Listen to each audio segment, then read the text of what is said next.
Okay. The purple is the old DNA.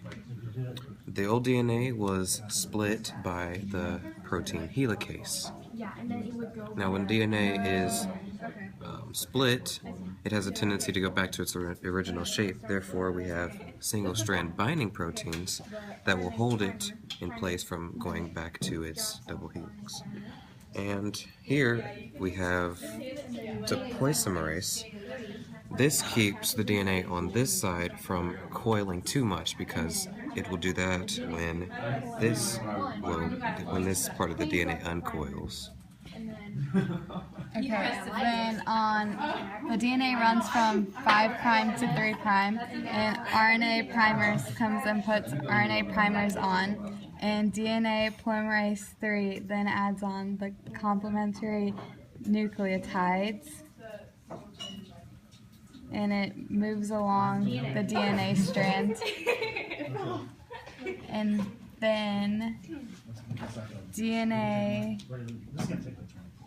polymerase 1 removes the RNA, and DNA ligase comes along and binds the gap. So on the lagging strand, we have the RNA primers that split the new DNA into Okazaki fragments, and the DNA polymerase also moves in the 5' to 3' direction, where it adds on the complementary nucleotides. So we got some DNA here, right? Right. So, and this DNA must be replicated. So what happens is you get helicated, comes in and splits it. So once it does that, it is unattached from this fragment and moves closer to where the DNA is split over here, and then we'll move again in the 5' to 3' direction.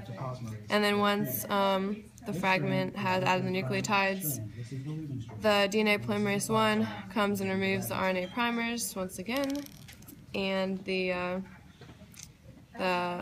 ligase adds it together and binds the gap.